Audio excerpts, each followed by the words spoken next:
When you talk about bland organizations and you talk about teams that lack an identity, and you talk about those teams that just make zero impression on you, and you think, frankly, that there really isn't a whole lot of reason on the current roster for optimism, to me, the team that tops that list as much as anybody else in all of the National Football League has to be the Tennessee Titans.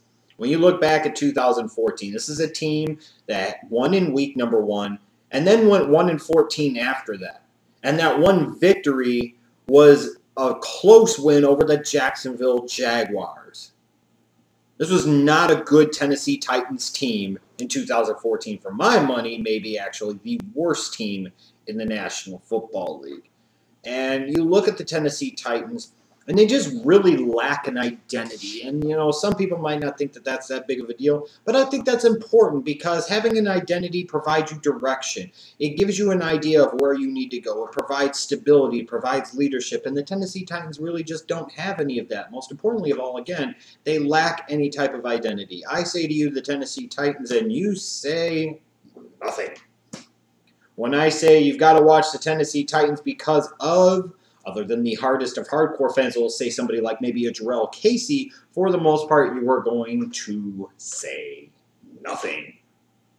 And part of the reason for this is when you look back at the draft history over the past 5 years of the Tennessee Titans. Now, they've had some hits, in my opinion. Jurrell Casey certainly has proven himself to be worth every bit of the mid-round pick that he was a few years ago. Kendall Wright, their first-round pick in 2012, I think is a solid player, and if he had better talent around him outside at wide receiver and a better quarterback to throw him the ball, he'd be utilized even better and be even more of a hit. Then you look at your late-round pick from this past year's draft in Avery Williamson, the middle linebacker. You know, they've had a few guys that they've hit on here and there, and it's good to see every once in a while that a team like the Titans hitting on those mid to late round picks because that's very important. The problem is that they've had some really bad misses. Look at 2010, a couple of third-round picks in Damian Williams and Rennie Curran.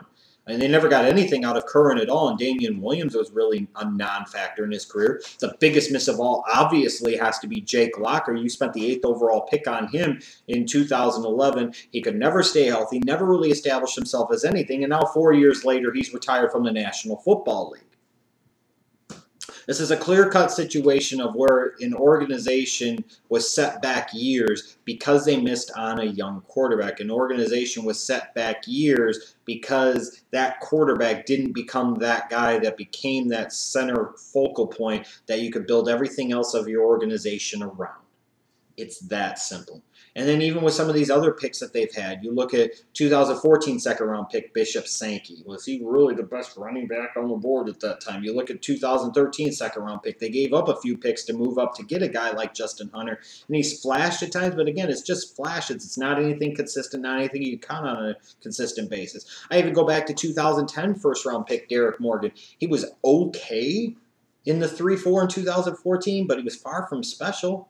And that's the problem for the Tennessee Titans. You look at it, the guys that they have hits on are too few and far between. They have plenty of misses and a lot of question marks. And more so, it's just when you look at their draft history, you really sit there and you say, what are they trying to accomplish? What are they really doing here? Like the last 2 years, for example, they spent a first-round pick, a top 10 pick actually on Chance Warmack in a weak-ass draft in 2013. Then they came back around in 2014, spent the 11th overall pick on an offensive tackle in Taylor Lewan.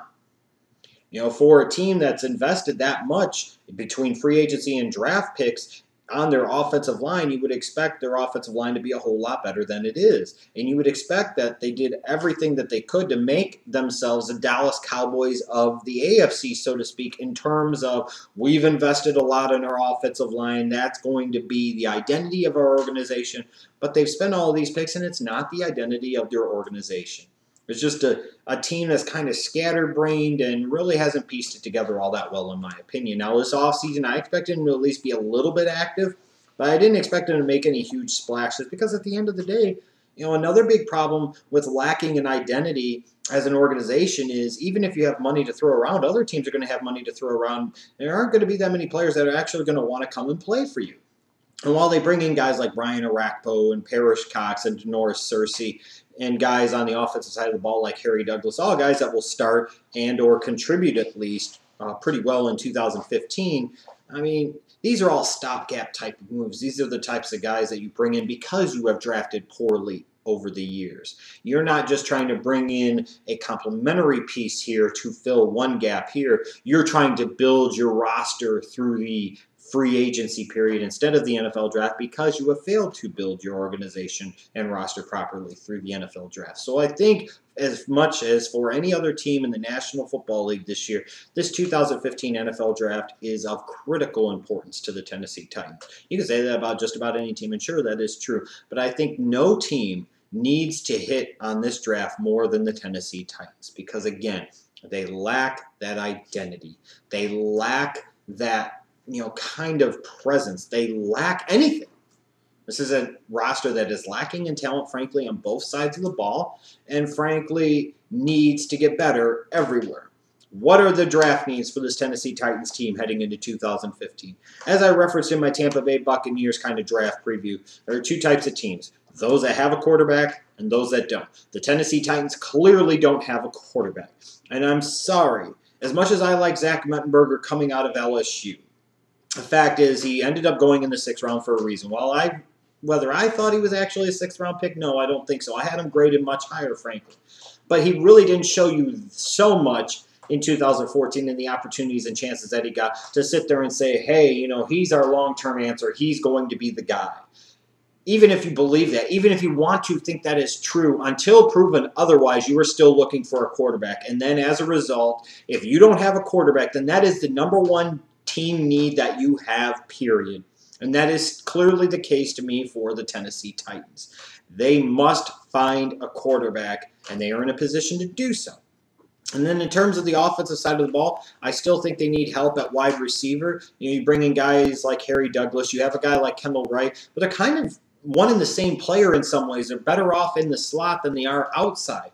And you look at Justin Hunter, a guy who's had his moments, but they've all been flashes, and it's inconsistent. They need a reliable number one type of target on the outside. And then, frankly, I haven't been a huge fan of Bishop Sankey going back to his time at Washington. I don't really think he showed me much in 2014 to suggest that he could be a bell cow back for you at the NFL level. This Titans team needs to have that identity built around, in part, that offensive line. Be a physical team, and as a result, I think they need a more physical between the tackles runner, a more explosive type of guy than what they've got in Bishop Sankey. Now, on the defensive side of the ball, they need help in particular at all three levels, frankly, of their 3-4 defense. They could use a complement to Jurrell Casey at that 3-4 defensive end position. They could use some help at the edge rush position, even with Derek Morgan and even with Ryan Orakpo. There's not much depth there. There's no guarantee that Orakpo will stay healthy. And let's face it, Morgan was solid and okay in 2014, but nothing special. He's not a dominant type of edge rusher. He's not somebody that NFL teams are really going to concern themselves with having a game plan around all that much. And then they could also use help in the secondary, I think, in particular at the corner position.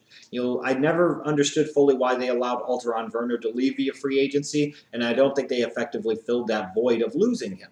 So they have needs all over the place. When it comes to the philosophy of this team, when it comes to the NFL draft, this is a team with just one pick in each of the rounds, so they don't have a wealth of draft pick currency. They're in good position, though, in terms of picking second in the first round, first in the second round, so on and so forth, to be able to get some impact players and really be able to start to turn the tide. But the first and foremost thing they have to do is they have to find the franchise quarterback. I've heard a lot of people talk about that they need to sit there and take somebody like a Leonard Williams. He's the best player in the draft. He fits their defense. While he fits their defense, I dispute that he's the best player in this draft. I dispute that he's the best defensive player in this draft. Frankly, I dispute that he's even the best 3-4 defensive lineman in this draft. My thing is, though, is that you are in this type of position, and there is potentially a quarterback available that could live up to that draft slot, that could live up to that billing.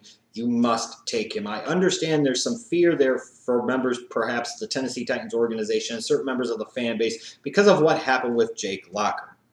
Well, Jake Locker was never that type of franchise quarterback talent. He wasn't. You want to believe that, that's fine, but you're living in fantasy land. He wasn't. When you look at a guy like Marcus Mariota, he does have that potential. He does have that type of ability. And in my opinion, if the Tennessee Titans sit there and didn't take Marcus Mariota number 2 overall, they're insane. Completely and totally insane. Now, some will sit there and say, well, what if they got an overwhelming package of draft picks that were just too good to pass up on. You pass up on them. You pass up on them. Because here's what happens. You look at the St. Louis Rams. Look at what they did with the RG3 trade in 2012. 3 years later, they had to trade for Nick Foles. There's no guarantee that he's the answer. They've gotten all these other picks that they've used on all these other players, but they were still 6-10 in 2014, and they still don't have a fucking quarterback. Sam Bradford, Nick Foles, it doesn't fucking matter. Until proven otherwise, they didn't have a quarterback. They still don't have a quarterback. You look at the Tennessee Titans, okay, let's say they trade back with the Eagles or the Browns or the Jets or the Bears or somebody, and they get additional picks. Well, based off of their recent history, their drafting isn't all that good. Who's to say that they hit on those picks to begin with, and then a couple years later, they're still looking for a fucking quarterback anyways? The situation is right. The timing is right. Your positioning in the draft is right. No matter what happens, it doesn't matter. You know, if you stay at number 2, you will either get Mariota or Winston. You will get a potential franchise quarterback. If the Tennessee Titans do not take a quarterback, in this case, in my mind, Marcus Mariota, they are fucking insane. When Ken Whisenhunt said a guy like Mariota is a day one starter in the NFL, I agree with them. I believe in that. And as a result, Whisenhunt should listen to himself and understand that he needs to take this guy. Screw getting cute. Fuck the bullshit. Don't try to out-sleuth yourself. You either have a quarterback or you don't. The Tennessee Titans clearly don't have a quarterback, therefore they must get one. If they want to sit there and take Leonard Williams and think that Zach Mettenberger is going to be their guy, then the Tennessee Titans will be picking in the top 10 for the next 5 to 7 fucking years, because that's what stupid organizations do. You build your team around a quarterback, not a 3-4 defensive end. And once you get that quarterback, you can focus on starting to build an identity. I would advocate perhaps the Tennessee Titans at spending a second-day pick on another offensive lineman. You've already spent first-round picks on Taylor Lewan and Chance Warmack. You've spent big money on Andy Levitra.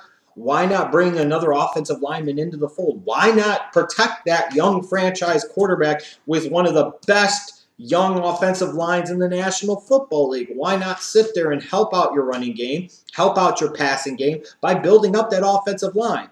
And as far, again, going back to the quarterback, Kevin Whisenhunt should understand. He should know. He was around Big Ben early in Big Ben's career. And then when he was head coach of Arizona, yes, he loved that veteran quarterback that he had in Kurt Warner. But remember what happened when that young quarterback, Big Ben, faced you in the Super Bowl? You lost. If anybody should know the impact that a young franchise quarterback could have on an organization, it should be Ken Whisenhunt. You know, guys like Kurt Warner don't come off the scrap heap every day. And as a result, you must find that guy to be a championship team in today's NFL. You must draft your quarterback. This is a statistical fact. This is not an opinion. As a result, if the Tennessee Titans do anything other than draft Marcus Mariota or Jameis Winston, you know, however it falls out. If they don't take a quarterback with the second overall pick in the 2015 NFL draft, they're insane, they're stupid, and they'll be picking in the same area of the draft for the next 5 to 7 years. And they will, at that point, have deserved to be in that position because they put themselves in that position due to their own stupidity.